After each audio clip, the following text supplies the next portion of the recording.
Board exam जवळ आली आहे. नोटबुक उघडली जाते पण डोक्यात काहीच शिरत नाही आहे. इतका अभ्यास केला आहे पण तरीही तो कमीच वाटतोय. ऐक ना, हे फेल्युअर नाही आहे, हे फक्त प्रेशर आहे. आज जवळजवळ प्रत्येक विद्यार्थी हेच अनुभवतोय. काहींचा सिलेबस पूर्ण नाही आहे, काहींचं रिव्हिजन झाली नाही आहे, तर काहींचा कॉन्फिडन्स तुटत चाललेला आहे.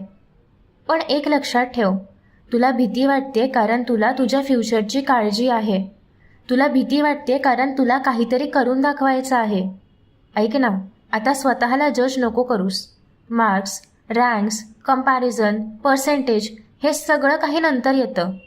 आत्ता आणि आज येतं ते म्हणजे फक्त एकच काम करणं, क्विट न करणं, गिव्हअप न करणं. आज पूर्ण सिलेबस नाही होणार आहे, पण आज एक चॅप्टर तर होऊ शकतो ना.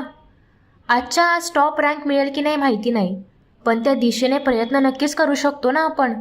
खरं तर कन्सिस्टन्सी ही परफेक्शनपेक्षा जास्त महत्त्वाची नसते का?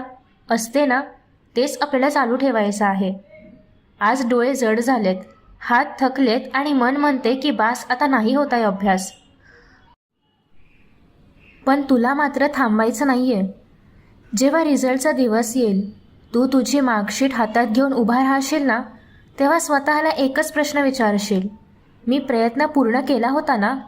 आणि उत्तर हो असेल, कारण त्या मार्कशीटवरती तुला हवे असणारे पर्सेंटेज असतील. आज तुला तेच करायचं आहे, तुला तेच आठवायचं आहे आणि तुला त्याचसाठी मेहनत घ्यायची आहे. फक्त तुला क्विट नाही करायचं आहे.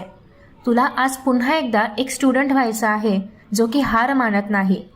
खरं तर एक बोर्ड एक्झाम तुझं फ्युचर जरी ठरवत नसली ना, तरी तुझं पुढचं आयुष्याला एक नवीन दिशा नक्कीच देऊ शकते आणि तुझा ॲटिट्यूड नक्कीच ठरवू शकते. त्यामुळेच तुला आज थांबायचं नाही आहे, तर पुन्हा एकदा नव्याने सुरुवात करायची आहे.